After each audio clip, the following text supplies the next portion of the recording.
I'm ready to go. Let's do a quick sound check. Quick sound. You guys got me? It's been a while. I got to make sure that all this shit still works.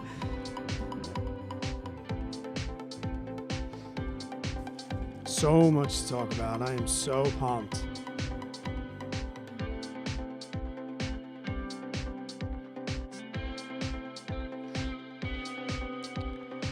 Got anybody in the chat? Can y'all hear me? Can y'all hear me? Yeah, thank you, Jay. I appreciate it. Let's do this then. Let's switch over. Boom. Yes. Let's change this. Reflections suck. There we go. Back. Cheers. A new Brad, though. Heineken Zeros. We'll talk about this. Heineken Zeros. I have wanted to go live now for... weeks. And with JJ being busy and not having average money and not having the live stream is a huge, huge emotional like export for me. It makes me feel good inside. It's like, and I needed it. So here I am. I plan on streaming every single week on Sunday nights, just like the olden days, just like we used to do. I have tons of things to talk about. This is kind of like my journal, and I'm like writing out the journal today. I like to reflect on the week, and I'm like, man, I should put this out loud. And that's kind of, I was like, F it, we're doing it live. So I have a bunch of things I want to talk about. Everything from like the fitness and the running thing that you guys know that I've been doing, the personal finance stuff, family, just whole life changes. We got a lot to catch up on. I will be taking questions directly out of the chat. I also pinned a link. I'm going to be raising money for Team for Kids, which is through like the fitness thing and through me running the New York City Marathon. I'm going to be raising money for them and helping kids be more active through their education, through the education of coaches and teachers and things like that, based around New York City, but they are a global organization. So I'm going to be jumping on and raising money with them for the New York City Marathon in November. So if you got a couple bucks, I really, really appreciate it. I'll keep that link up pretty much every week. Any super chats that happen to come through, those will also, I'll donate them. If you don't like links or whatever, you could just donate super chat or whatever, and I'll throw that in there as well. But just remember that YouTube's going to take 40% of that super chat. So only 60% will go towards the charity. I know a majority of you are here from the personal finance side. So I will talk about the personal finance side first, and then we'll get into the fitness stuff, and then we'll get into some family stuff. And I apologize if it's if I get a little hippie on here, but like I said, the last 50 days of 2023 have just been absolutely mind-blowing to me. All right, and it started with a ton of self-reflection, a ton of what's going on in my life, chaos, noise in my head, the conflict between being a dad and being a normal person, being a husband, father, friend on that side, and then as well as the personal finance side and the YouTube side and the creator side and the podcaster side and all of those things, they kind of came to a head where I had to figure out a way that I could organize them. And I've posted a couple of times. I have props. I'm going to be like pulling a lot of stuff in. Something that I've been reading every day, and I think it was Matt Choi who first like introduced me to Ryan Holiday and the Daily Stoic, but it's pretty much a daily Stoic message that has helped me like focus and stay grounded. And it has to do, that's the beauty of it. It has to, and it works itself into all facets of life, which is just like the coolest thing ever. So I wrote down like 3 that were really important to me this week. And I want to start with those because they're like the foundation of everything that's positive that's going on in my life right now. And some of them are cliche. That's why I don't necessarily going to talk about all of them, but like there's a lot of them during the day. And when I read them, I'm like, wow, that's an aha moment that brings me through personal finance and which brings me through fitness and which brings me through the person that I am like trying not to become, but just trying to be a little bit more happier in my own skin, if you will. So on February 13th, it talked about like cheat days and how like when we go on diets and things like that, or when we're trying to get out of debt or, anything, we'll put in our minds these days where like we can just let go. right? We can like do no holds barred. You know, we can have a nice diet, but Sunday's my cheat day. I'm going to eat whatever I want. Or, you know, I do no spend days, or I stick to my budget, but every once in a while I'm going to splurge. Or I'm going to run, and then I'm not going to run, whatever it is. And it's so true in our minds that when we see this and when we do these cheat days, we end up like not liking that we did them. Like they become more regret. So we find that we see like a resentment towards those cheat days overall. And as we fight against those cheat days, persevering past them becomes like more of the reward, and temptation becomes more of the regret. And I'm seeing this a lot in the running side. The mile streak becomes easier and easier for me every day. It's a non-issue. This week I averaged 7 miles per day. It doesn't even affect me. Like it's just, today was day 243 or something like that. It does not affect me. And like personal finance, like being regular with my investments and also cutting back on the toxic things that were happening in my life when it came to personal finance, it was really good to like take those temptations and create them into good. So what happens is we see these temptations and these silver sparkles that are like, you know, shining around us, and it becomes more of a reward to avoid them as opposed to like giving into them. And I thought that was like super, super important to me.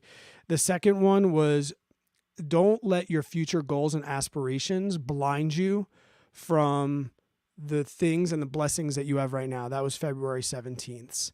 And I have so many things on the horizon that I want. And we have so many things on the horizon that we feel like we want to get out of debt, or we want to get to $100,000 invested, or we want to get to a certain amount of passive income, or we want to run a certain race, or be able to lose a certain amount of weight. And what happens is we can sometimes let those like future goals and things like that blind us from the fact that like, I'm healthy right now. I could be healthier, but I'm healthy right now. You know, there's people that are way worse situations than me, or there's people that are a lot more broke than me, or don't have the income that I have, or have more debt, or don't have any passive income. And when we focus too much on the future, we kind of forget what's happening right now. So living in the present moment is something that I'm really, really, really, really trying to focus on this year. It's like super huge to me. And I'll bring that up again as I talk about some other things. And then February 18th was about how strong preparation is. And it used like a metaphor. I think metaphor is the right word. I'm not really much for English, but they use this metaphor. I think metaphor. Robin will correct me if I'm wrong, but how powerful like a hurricane is and how destructive it could be, and how destructive hurricanes must have been to early civilizations. But what we've done now is we've learned how to predict hurricanes and how they'll affect us. And then we are able to like put up walls or put up like things to prevent the glass from breaking, like when they hang the stuff on the businesses. And we know we can get sandbags, and, you know, we'll have the National Guard on high alert and the Coast Guard. Like we've used our ability to prepare and predict to fight against something that is astronomically stronger than we are, right? That storm, a hurricane, we are nothing but puny little whatever compared to that. But our preparation, it puts us on at least somewhat level playing field to be in the fight. So that has helped me with my training, and it's also helped me focus on my path financially, because I know that there's going to be storms that are going to come at me, and I know there's going to be things that just try and knock me over and take me out and get me discouraged. But I know that if I continue to move forward and prepare myself for them, I'll at least be able to be in the fight, right? I'll at least be able to be emotionally stable.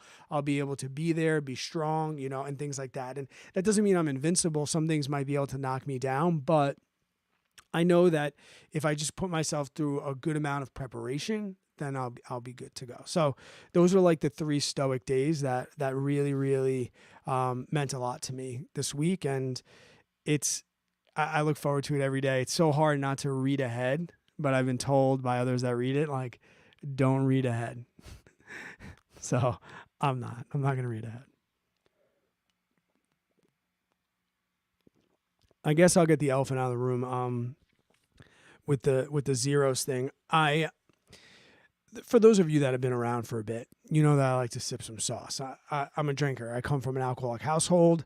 I've been drinking and partying my whole life. Never really a booze drinker. I was always a beer drinker, which for some reason I feel like alcoholics that are on the beer, they don't get like the stigmatism that the ones that are on like booze and vodka and things. I don't know why that is. And when you're a kid and you're in your 20s and your 30s, it's kind of like acceptable to party your ass off. And then as you get a little bit older, I started to just realize through my kids, like what my kids were seeing and the image that they were getting from me. And it wasn't like, Brad, you have a drinking problem, or like you're getting arrested, you're getting in bar fights, you're staying out late. Like you guys know, I own the brewery. Like I can control my drinking. It just got to the point where like I wasn't sure if drinking was what I wanted to be known as. I felt like it was starting to become a part of my identity. And to be honest, when JJ and I were talking about changing the name of the podcast, the amount of names that came up that involved drinking and involved beers and things like that, and we did that to ourselves. You know, that was the image that we were portraying, but it was, at least for me, a piece that was, I don't know, maybe a little disappointing. And I've gone plant-based, and I've heard people be like, you know, like plant-based eating's got to be way harder than quitting drinking. And I've tried to like stop drinking, but I never really like felt a need. And it wasn't until I saw my kids looking at me, or like, I just, like I said, I didn't want that for them. I don't want them to drink as much as I drink, right? So am I going to paint a picture of health and fitness and going out like, you know, waking up on Saturday mornings and dad's not home? Where is he? Oh, he's out on a run. He's been out since 4:00 in the morning, as opposed to, why is dad still in bed? He's hungover. It's 9 a.m. Like that was just a switch for me. You know, my kids were just a switch. And I was like, I'm just going to start the year clean. I'm going to go January and I'm not going to drink. And I had weddings, my nephew's christening, open bars. And I'm like, this would be a tough one. And I found that like every single month I found an excuse why I couldn't stop drinking, right? Like I have a wedding. February, my mom passed away. So like we always go out and party and drink it up for my mom. March is St. Patrick's Day and my birthday. April is the month that my brother passed away. So we always party for him. You know, and then May is Memorial Day, the unofficial start of summer. June is the end of summer, 4th of July. August was my parents' anniversary, lost them, started drinking. September, football starts, got to do that. October is Oktoberfest. November is Thanksgiving, Christmas. You know, like, I was just like, why? Like, why am I making all these excuses? So I was, like I said, I fully just planned on being clean in January. And I felt so good. And I'm sleeping so much better. And my weekends are so much more productive. So I was like, let's keep it rock. And I don't think I've quit drinking. I don't think I have. I think that I'm not drinking today. And when I wake up tomorrow, I'll decide. But I have these and they're doing just fine. Like on the weekends, I'll sip a couple like Heineken. Breweries are doing a great job of giving non-alcoholic options. So this does a trick. It really does. Another thing that I found, if you're sober curious, is I was afraid of like the flack from like my friends and stuff like that, especially owning a brewery. And, you know, you hear the cliche, like the people that don't support you, you don't need them in your life. I was like, that's ridiculous. Well, it's not ridiculous, but it's unrealistic. So what I found was in the past when I would try and stop drinking, people would be like, you drinking tonight? And I'd be like, no, I think I'm calming down. I don't think I'm going to be drinking that much anymore. Then people question, why? What are you doing? Like, why would you do that? Or what's the deal? Did you get a bad physical? Now I'm just like, no, not tonight. I'm driving. I got the kids, you know, I got the kids in the car. Or, no, you know, I've been running. I got a long run tomorrow. And I just make it about that moment and nobody questions that. So it became awesome. So like, I don't know. It's not as hard as I thought it was going to be. And I realize now that those were some excuses as well. So like I said, I haven't quit, but I don't know. I feel like a superhero. I really do. I feel like a superhero. I've lost so much weight. And I mean, I know I'm running a lot too, but like, I feel like a superhero. I feel like a superhero. And, that's all I really want to say about the drinking thing. Now let's get into personal finance. I did make some major changes to the dividend portfolio. As I mentioned in the last dividend video, excuse me, I added VYM, and let me see. Let's bring it up. That's the wrong scene. Okay, let's bring it up.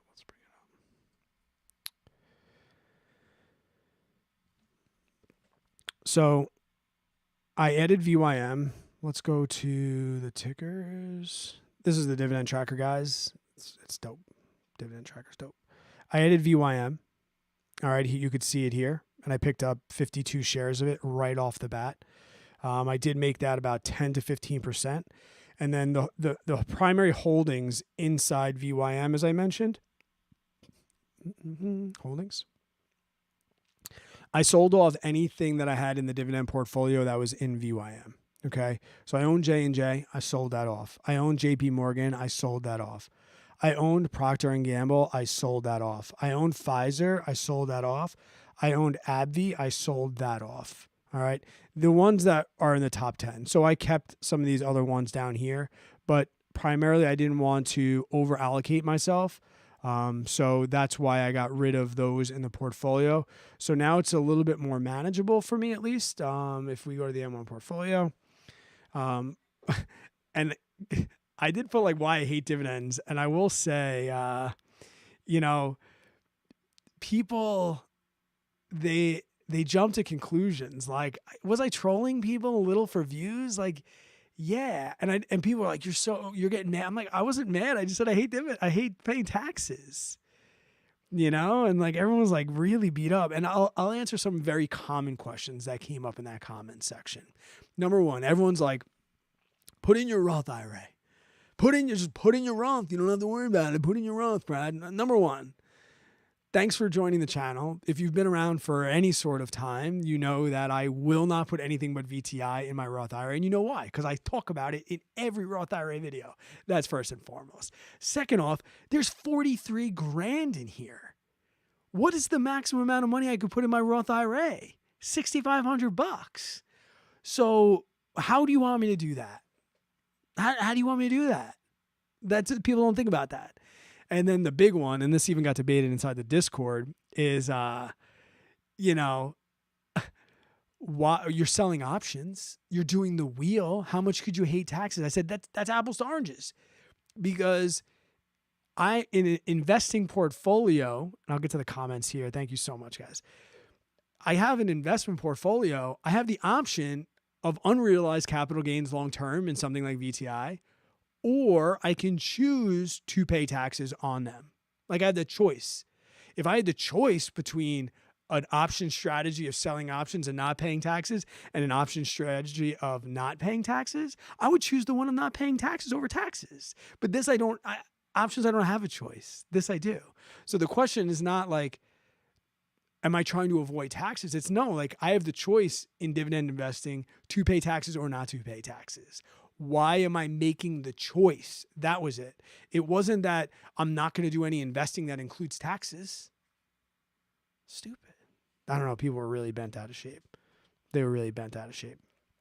But yeah, I won't give too much away, but yeah, $1,600 annual income. Oh, what I also did, which I also mentioned in that dividend video, is I sold off things that had a yield that were less than SCHD. So here's SCHD at 366. Anything that had a dividend yield that was way below that I didn't think I had, that I didn't see too much potential growth in. So like Waste Management, Caterpillar, Lowe's, I still see some growth in these. So that's why I kept them around. Target, I still see some growth in those. There were other ones that I got rid of. I don't have the history in here. That's in M1. But I think Snap was one of them that, like, I think is pretty straightforward. And the other ones were honestly the ones that I got rid of to put into there. So this is the new cleaned up dividend portfolio. I'll do a video at the end of the month. But for those of you that are here, I just wanted to give you some updates on that.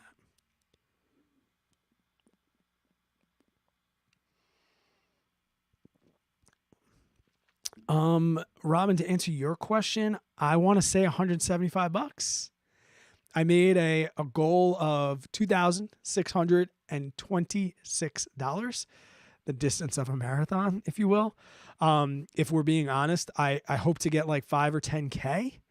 That would be it. And I'll push it more. I'm going to do some charity events. I'm going to have an event at the brewery that's going to help raise money for that.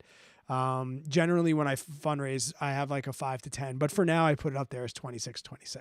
But I think I posted it that when I first started last month, and I'll pretty much push it every month through social media because I'm not like shoving down people's throats.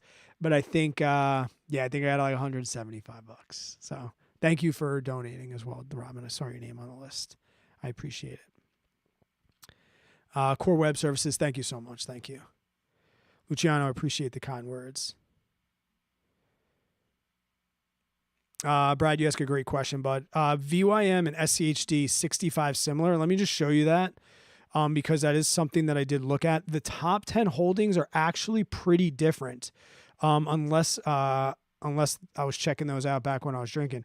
If we look at the top 10, like Merrick, Pepsi, Texas, Verizon, IBM, Pfizer, Coke, Broadband, these ones are pretty much the top 10, right? And that's kind of what I'm looking at because after the top 10, we know their weights are going to fall off. But even Cisco, Lockheed Martin, ADP, right? So let's just keep a couple of those on the front of our heads. If we go back and try and look at some overlap of VYO and then VYM, then I'll talk about, I'll answer your question specifically. Where'd you go, VYM? Here.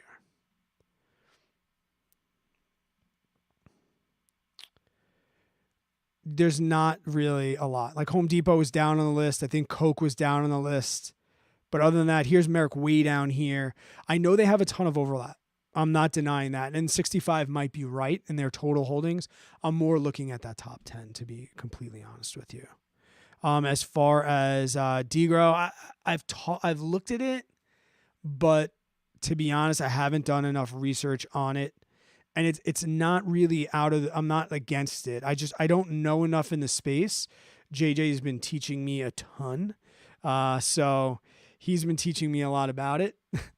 But I got to be really, really honest where I don't know how long I'm going to stick around dividends. Like I look, and not because I hate dividends, more because I have to like put my focus on where my skills are. And if I took this 40 grand or even half of it, if I took 20 grand and put it into wheeling, which is kind of like my bread and butter, I think I at least while I'm active in the markets, this would be great when I take a step back from the markets. But while I'm active, I think I could have a little bit more success wheeling. So that's another reason why I'm not really doing too much dividend research because I'm not sure exactly where I'm going to end up with that. 28% overlap right on. Yeah, there's so many great dividend ETFs. There really are. And I think if you just stick with the ones that work for you, then that's it. I think we're talking like minor efficiencies at that point, right? We're not talking about life-changing, like turn the needle or some like regret in 20 years. I mean, I'm not going to mention QYLD, but there is this ETF that you guys know that I do think you might regret in 20 years, but no.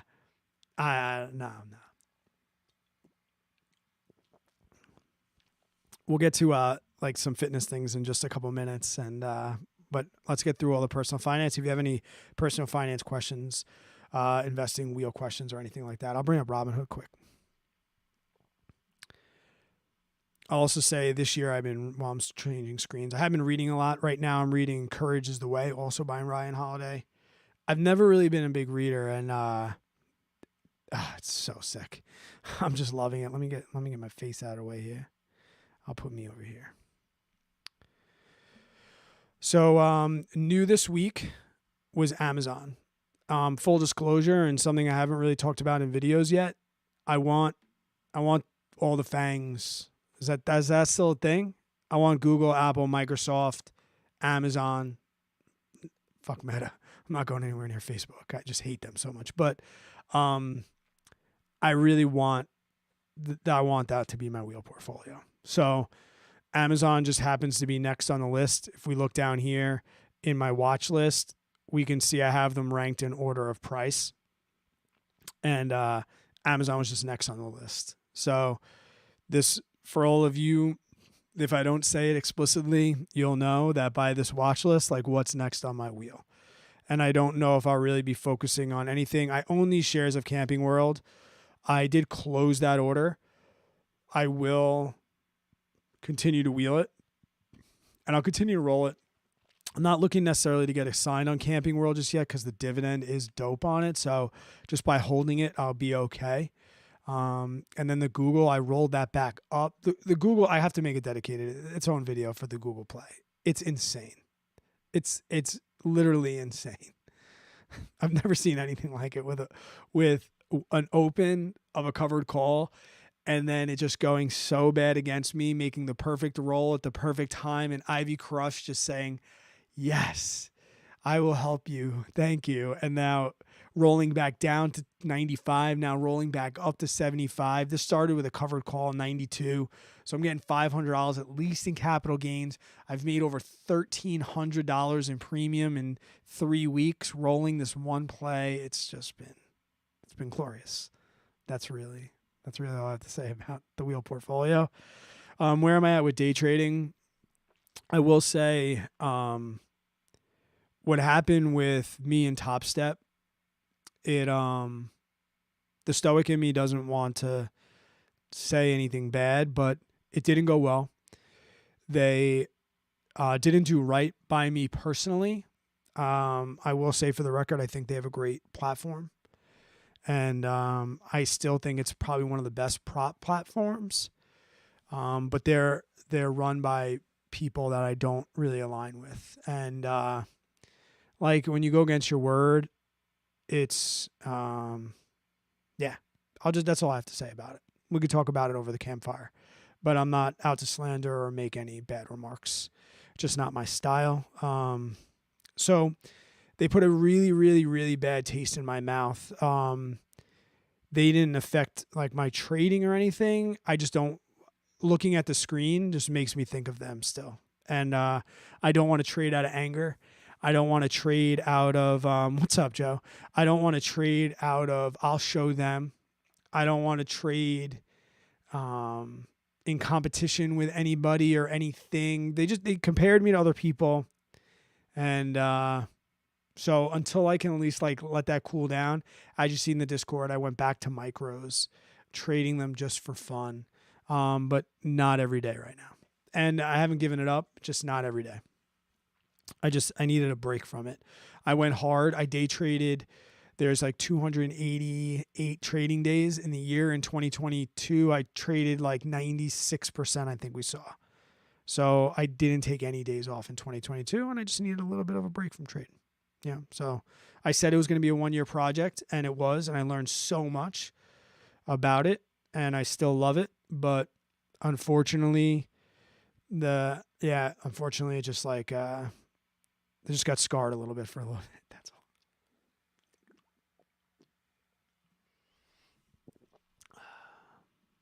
I will answer questions about it, but like I said, I'm not here to like badmouth anybody necessarily. Probably, yeah. Next, we'll get into the fitness side. Some things I want to talk about.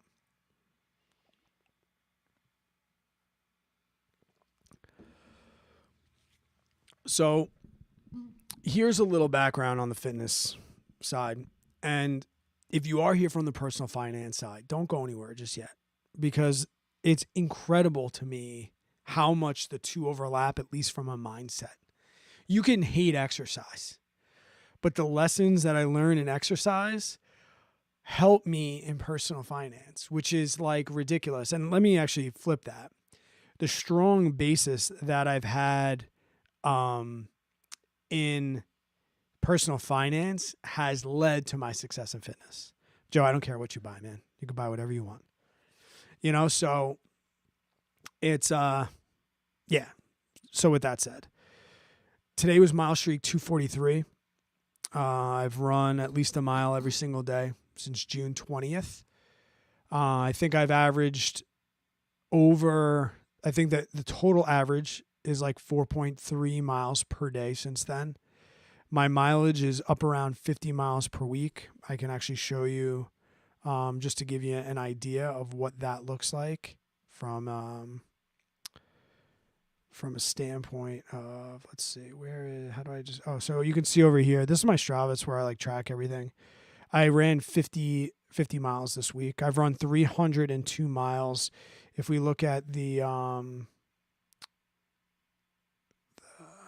see, training calendar. Pretty big week, 56 hours of training this week, this month. That's pretty big for me. All my activities and everything, like I've been running my butt off. Okay.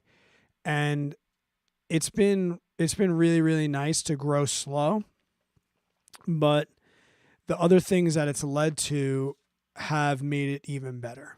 Like the added mileage is great. The weight loss is awesome, but like having fitness goals again has been the biggest thing for me. I wrote myself off. I'm a self-sabotager. Through the drinking, through partying, through work, being a workaholic, I have always made excuses, right? I'm a self-sabotager, and I don't want to be that guy anymore. Like last week, I PR'd my mile, meaning I ran the fastest mile I've ran since 2011. And seeing a mile with a 6 in it was something that I've said, I'm too old. I'm just too old. I'm never going to be able to do that again. And what's up, Professor Joe? When that happened, I was like, son of a bitch. I was so happy that I did it, but I have, it made me angry too. Brad, I'll answer that question in 1 second. It made me unhappy because I look at all the other things I've written off because I'm too old. And I'm like, shit, like, I'll give you some silly ones. My daughter does forward rolls. Like she does gymnastics, and she always tells me to do a forward roll. I am terrified to do a forward roll. I feel like I'm going to break my neck. And I get there and I know I just have to throw my hips over. I am terrified to do a forward roll. And I talk to other adults. It's surprising how many other adults are terrified to do a forward roll or a cartwheel. I used to be able to do a cartwheel. So those are next on my list. I will do a forward roll and I will do a cartwheel by the end of February is my goal. Those are silly things. Other things, like I used to do pull-ups. Before I blew my shoulder out, I used to rip push-ups. I say I can't do push-ups anymore because of my shoulder. I've gone to the doctor. The doctor's like, you just have to take it slow. I mean, this was 6 years ago I blew it out. He's like, you just need to strengthen it. Your arm is not going to blow up. But I've always just been like, nope, can't do push-ups anymore. I don't have any AC ligaments. I don't have a rotator cuff. So I'm going to learn how to do push-ups again. I'm going to do pull-ups again. I'm going to do another dip. I used to do dips. I used to bang them out. And I felt like I had nice shoulders. And I was like, those days are gone. And I'm going to these things. So that was that's been the best part about running. It's not the mile. It's the other things that I'm finding out about myself. And taking this into personal finance, that's what you start finding out when you pay off debt. You're like, wow, life is so much easier when I'm debt free. I'm not in the rat race. I'm not doing it. It's not the act of paying off debt. It's the ripple effect. That's what's been really, really awesome. Brad, I love those headphones, dude. I love them.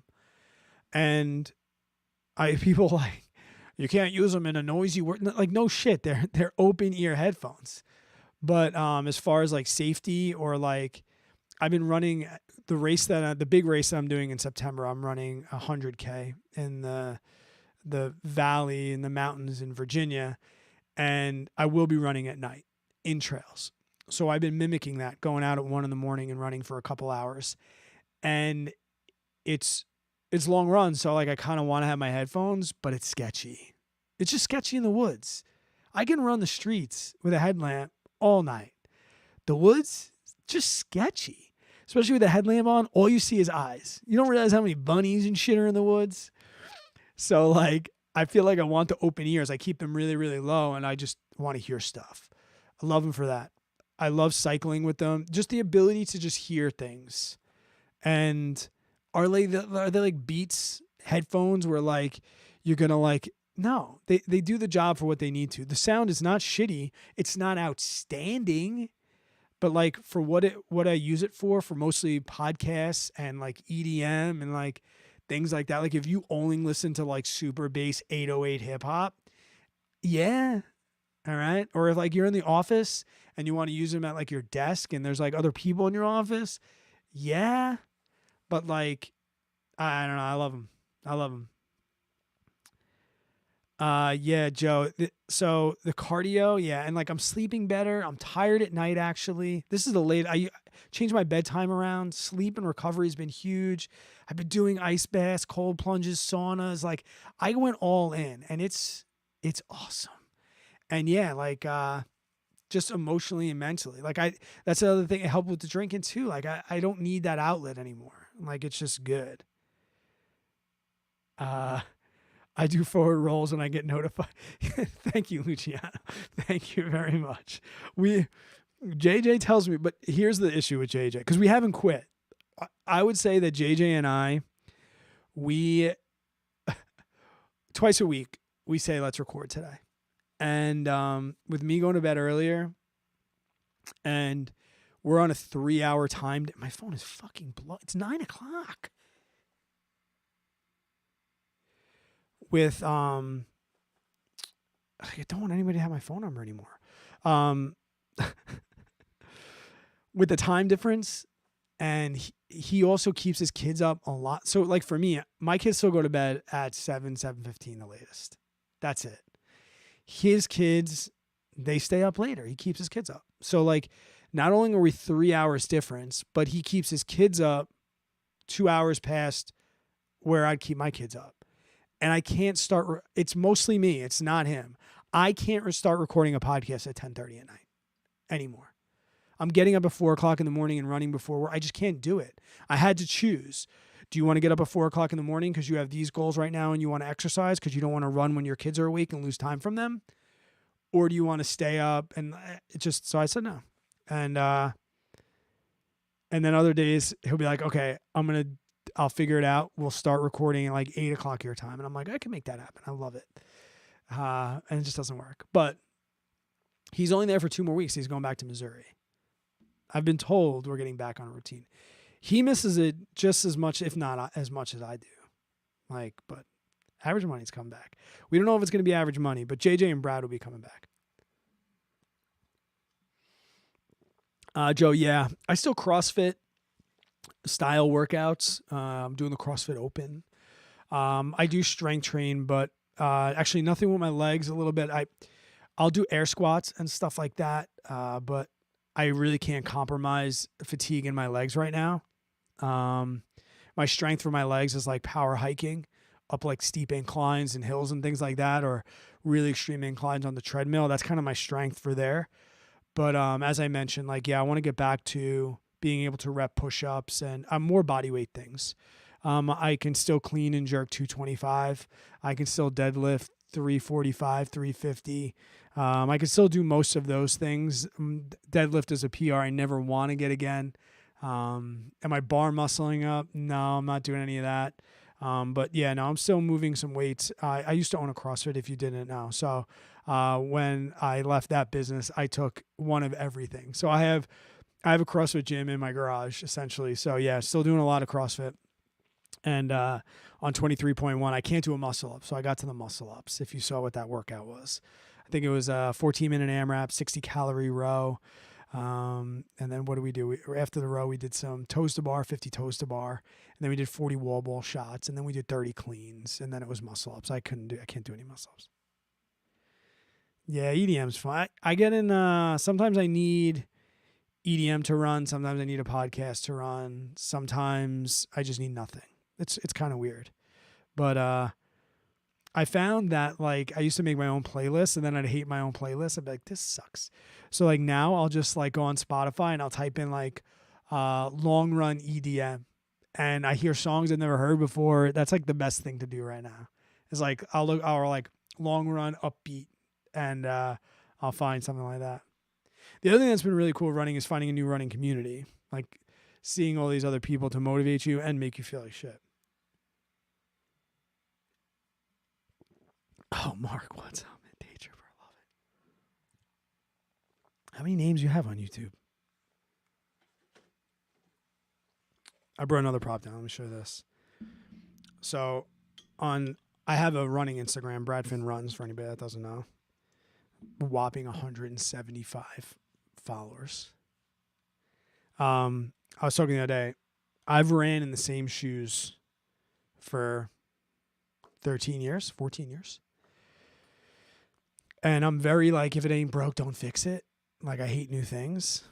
So, but now with trails and speed work, I wanted new shoes. Joe, I'll talk to that 1 second. So I just bought something that were not Brooks.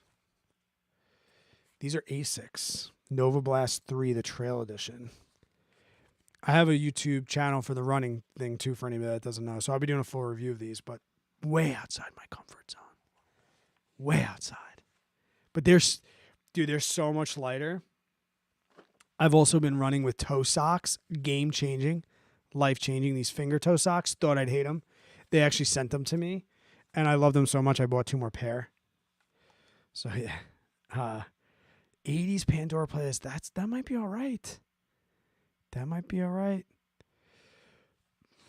Joe, longest race. I've completed the Ironman triathlon a bunch of times. So that's 140.6 miles, 2.1 mile swim, 112 mile bike, and a marathon. I've done that 4 times.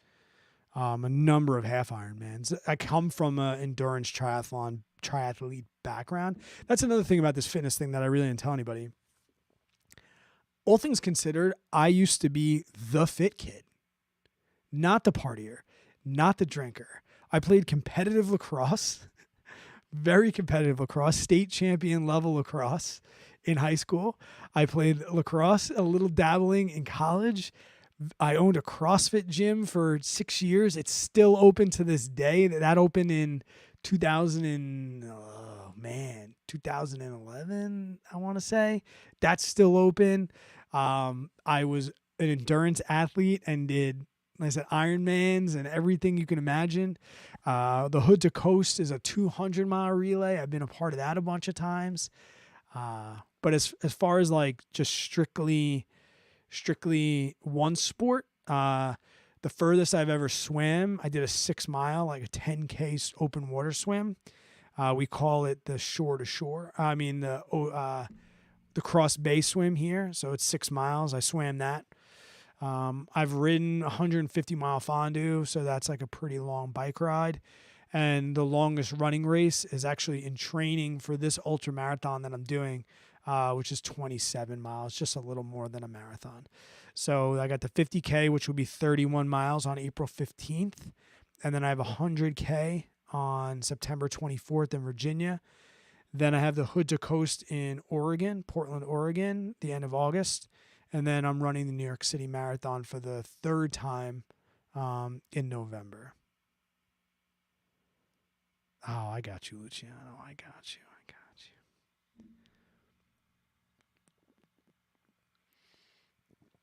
Oh yeah, I'm checking off all my stuff here. And the last thing really, I guess, for those of you that don't know, I've been trying not to post fitness stuff on my BradFinnfi page, but the ice bath, guys, is not bullshit. That cold plunging it's everything, all of the cliche that you hear and more. Even if none of the science is true, even if it doesn't increase dopamine, what all the other things that they say does, increases epinephrine, norepinephrine, even if it doesn't do that, just for how I feel, I'm going on 3 months now, just how I feel getting in, staying in, getting out, and the hours. I mean, hours. I jumped in the bay today. The bay is about 46 degrees. I still feel jacked up from it. It is something like I've never, ever experienced before. Brad, I'll talk about that in a second.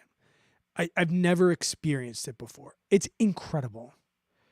The emotional barrier to get in, how you feel when you get in and you feel just your body turning cold, and then getting out. It's sick. One of the major problems in my life right now is I'm using the environment to cool it. And spring is coming. And I'm going to be forced with the situation. I have to spend some money to buy one. Or figure out like chest freezer, do-it-yourself option. I don't know what I'm going to do. I don't know what I'm going to do. But not bullshit. The benefits of the toe socks. I found that I have toenail issues. Like my toes are so bad, I won't even send pictures of my feet to my friends, even to F with them. I have like 3 or 4 toenails left, which all happened before I started doing foot care. Now, like foot care is like an aggressively weird and awkward amount of time spent per day. But the toe socks, they cut down major on blistering in between my toes, on top of my toes, and things like that. I found that once I got over 30 miles a week, my toes, they just didn't have enough time to recover. So like I'd get like a small blister, but it would never heal because I was going out the next day. And then when I got into 40 miles a week, I had to do something. I went to the podiatrist. I had to do something. And they recommended the toe socks. I talked to some people and I'm like, I'm not going to like that feeling between my toes. Like it's going to be weird. Like it's going to rub and it's going to, no. I mean, you put it on, you know you do for like 3 seconds. Then you just naturally adapt. And I figured even if they did feel weird on my feet, like even if they did, it was going to be better than the pain that I was feeling. And after I started using these, and there's different types. These are in Gingy. These are Performance Trail. So these are a little thicker. And then I got like Endurance Sport. They're a little thinner for the summer. And my foot, I wear like an 11 shoe to run. I can get away with 10.5, but they're tight. But this like size men was 8 to 10.5. So I went on the smaller side so they wouldn't be bulkier. And I'm glad I did that. But yeah, just overall foot care. And they're designed for running too. So like I had dry fit Nike socks, but I was getting just blisters in weird spots. It wasn't wicking moisture well. And they just saved my toes, dude. They just saved my toes. Yeah, Robin, it's the opposite for your joints, right? You roll an ankle, what do? Oh, put some ice on it. You know, and like I'll give you a great example. And I don't think, like I said, I don't think it's bullshit because I've been there. Yesterday, I ran 20 miles in the morning, all right? And that was after 25 miles on the week already, all right? So on Thursday, I ran, so it's this week. I ran 1 on Monday, 9 on Tuesday, 5 on Wednesday, 4 on Thursday, 1 on Friday, and then 20 on Saturday morning. I ran at a like 11-minute pace, really low aerobic threshold for me. When I got home, immediately into the ice bath for 7 minutes. I got out, let my body naturally warm itself for about 30 minutes. I mean, I put clothes on, but like didn't jump in the hot shower, didn't do sauna. Okay. Did an awesome stretch for like 15, 20 minutes. Got some food in me. Showered. Then about 5 hours later at 2 p.m, I almost PR'd my 10K, 6 more miles, no pain. Got home from that, ice bath, then sauna to loosen everything up. Woke up today and ran another 4. Like that's something I never would have been able to do without the ice bath. I wouldn't have. And I don't take any ibuprofens, no NSAIDs, nothing. I don't take medications. So no anti-inflammatories, nothing going through my system. I would not be able to do 20, 6 a couple hours later, and 5 a couple hours after that without the ice bath. I wouldn't have been able to do it. Sorry. I just love it. Like next year, this is gonna sound ridiculous. Like next year, I'm not putting the cover on my pool. I'm not next year. Right now, I'm in a 115-gallon Rubbermaid horse trough. I'm not putting my cover on my pool next year. I'll keep that filter going all year long.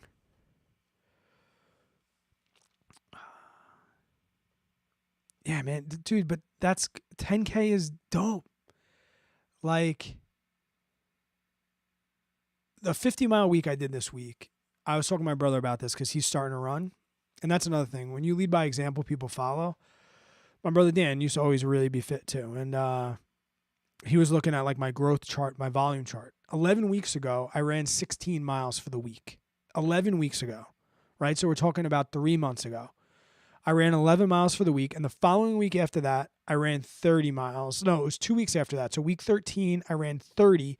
And that was so I could say I ran my biggest volume ever. Every single week since 13 weeks ago has pretty much been the longest I've ever run. But they've all been increases of 2 to 3 miles per week.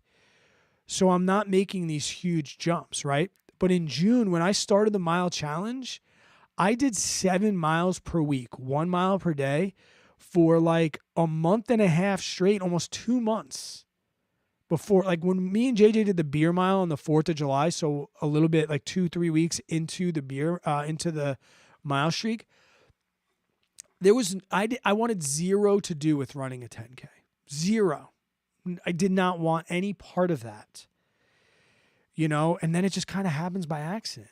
And like if you go couch to 10K, that sucks, right?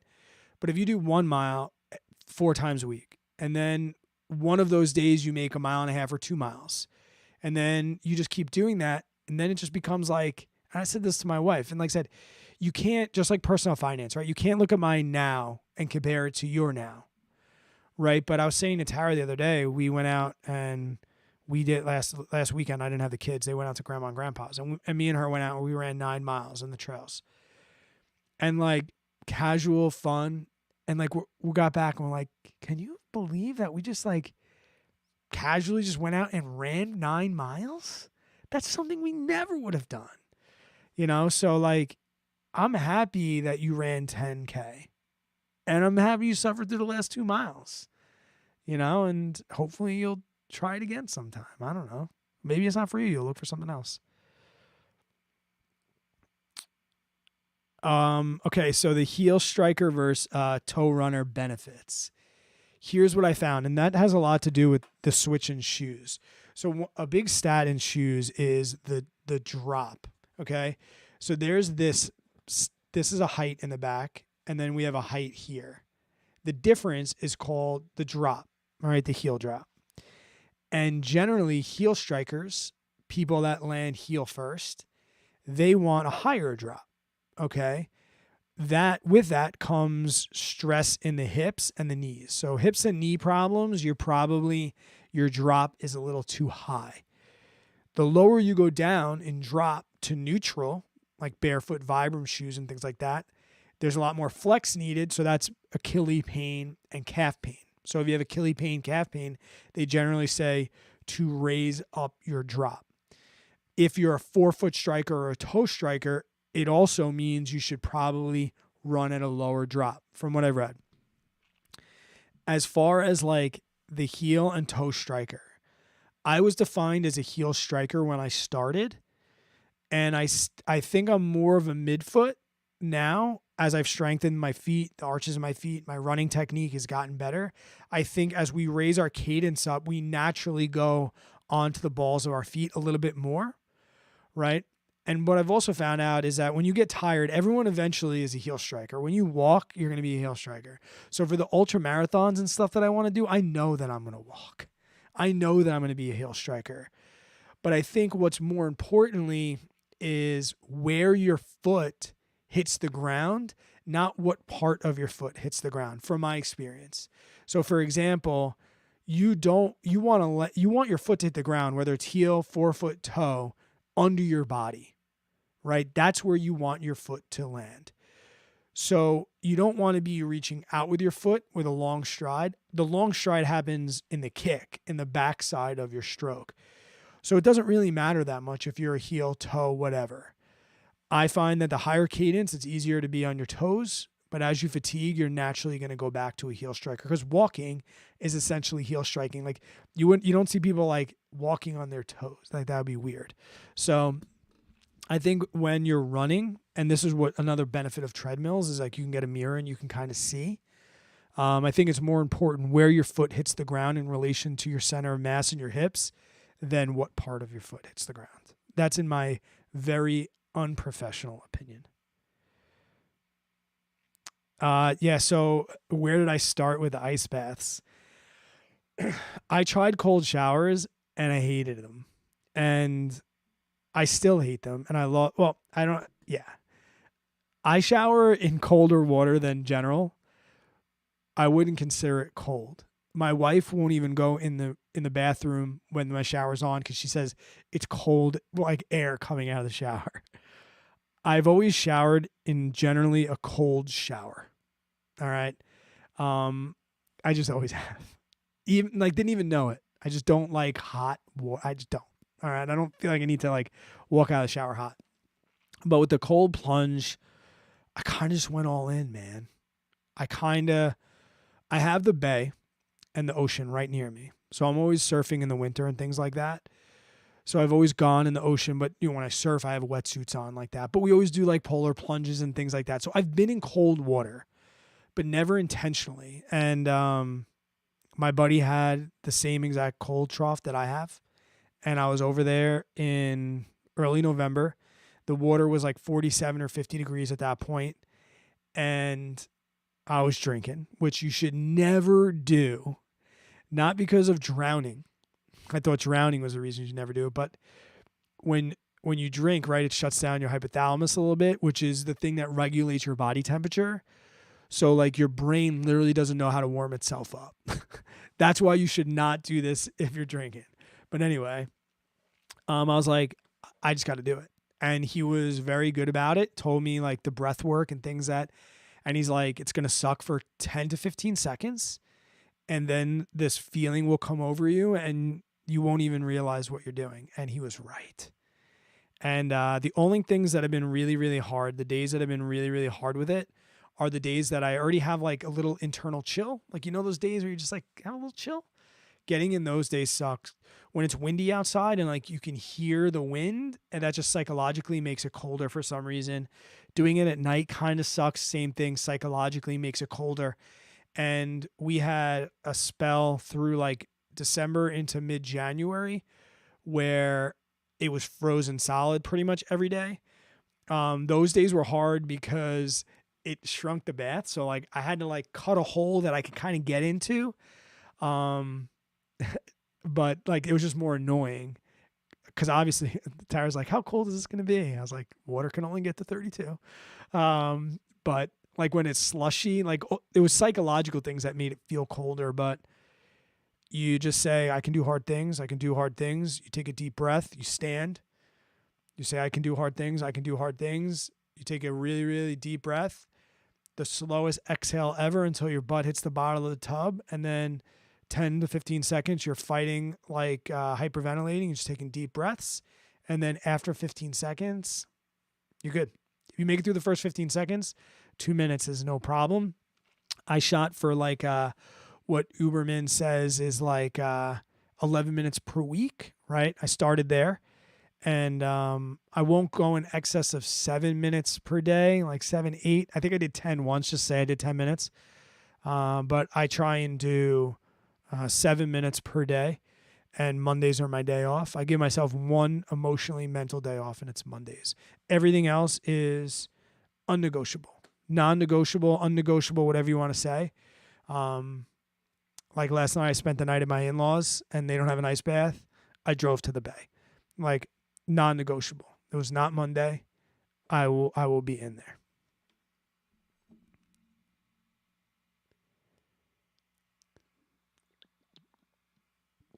Thank you, Joe. I appreciate that. That's very nice and definitely to be compared to that psychopath. But discipline is way, way, way more powerful than motivation. And I consider myself a very disciplined person. And people that have been around me a little bit in the Discord, whatever, I use the phrase like when you sign a contract with yourself, there's non-negotiables. And I think I first heard like Kobe say that, I think. He was talking about like his summer program or something. And he's like, I signed a contract with myself. And when I sign a contract with myself, I'm going to get it done. And I am the same way. And to the self-sabotaging things that I used to do, I never really committed to them.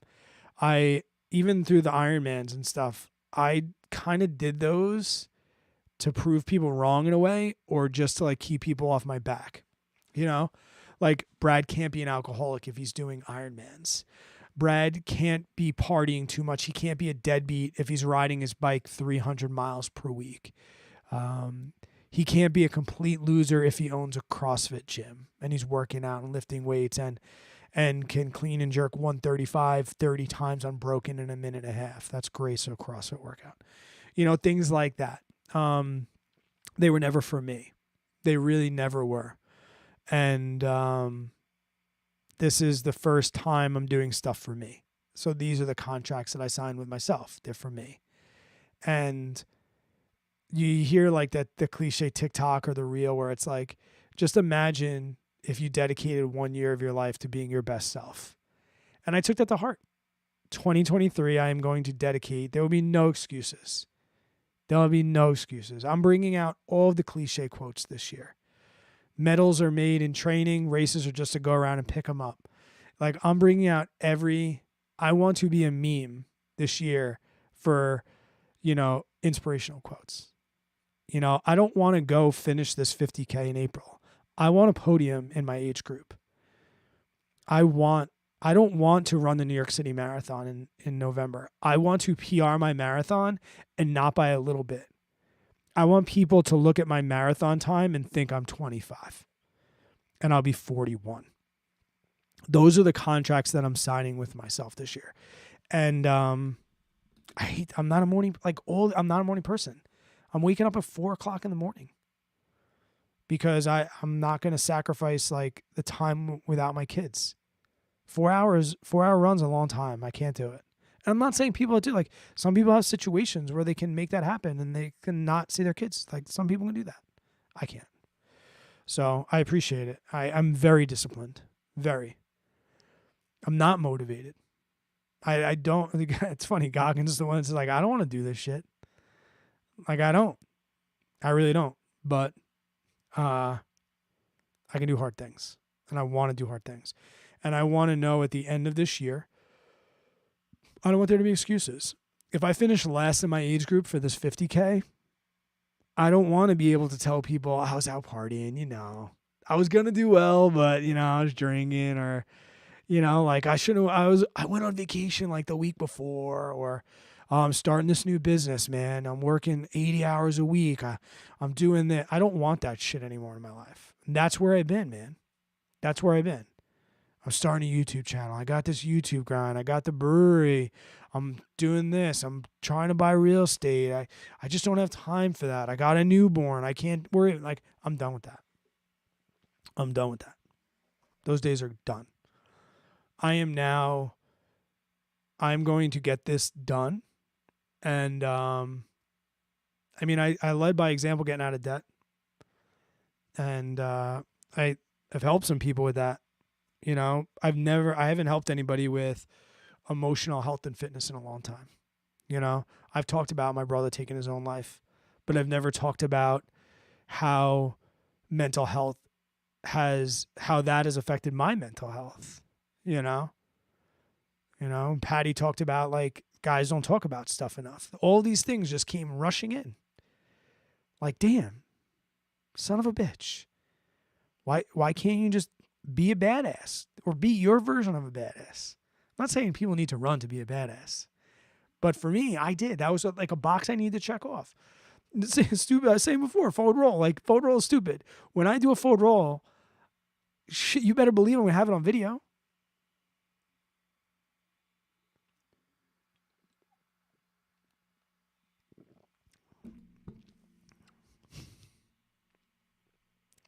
Fired up, man. I'm fired up.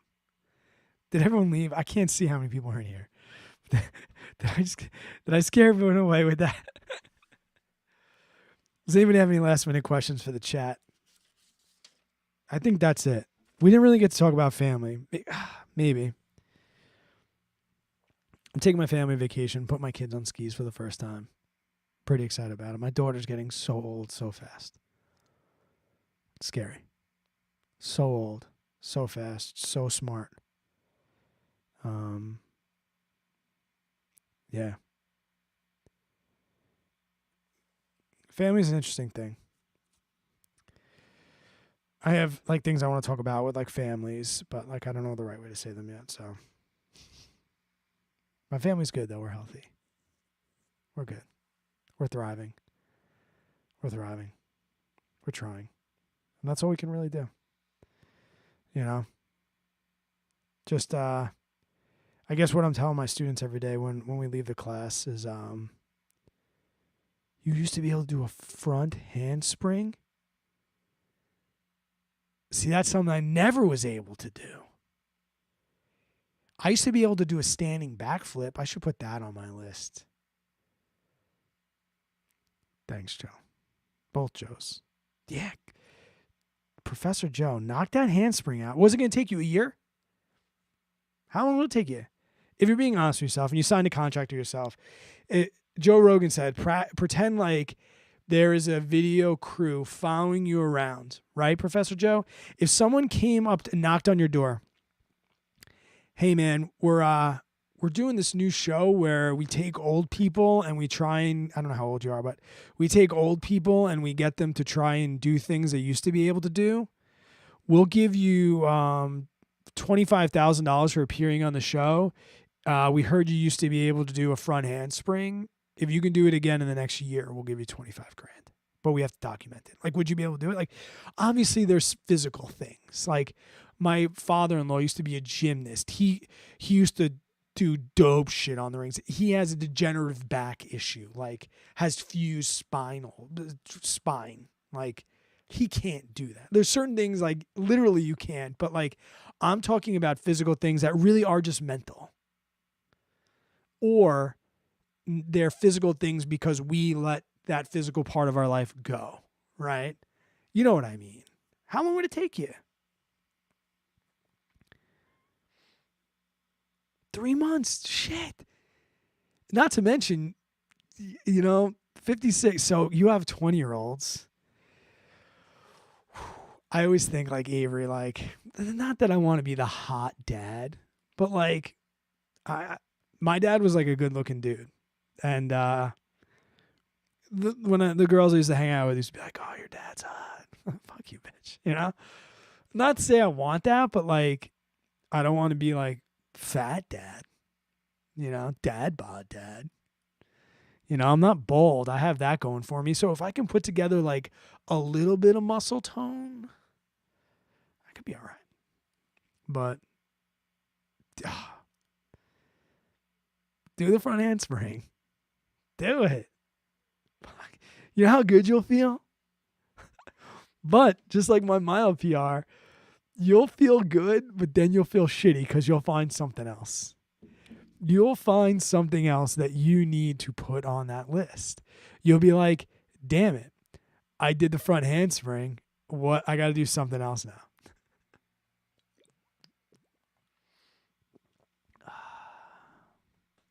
All right, guys, I'm going to get out of here as well.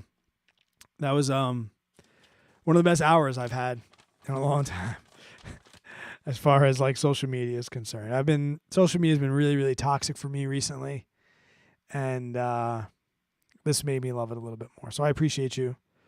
Please give the video a thumbs up.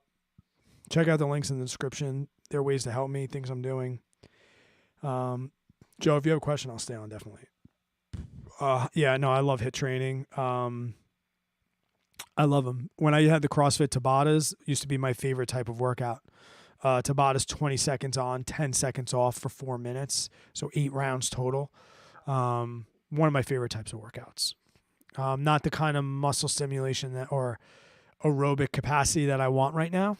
Definitely training low heart rate, zone 2 heart rate pretty much.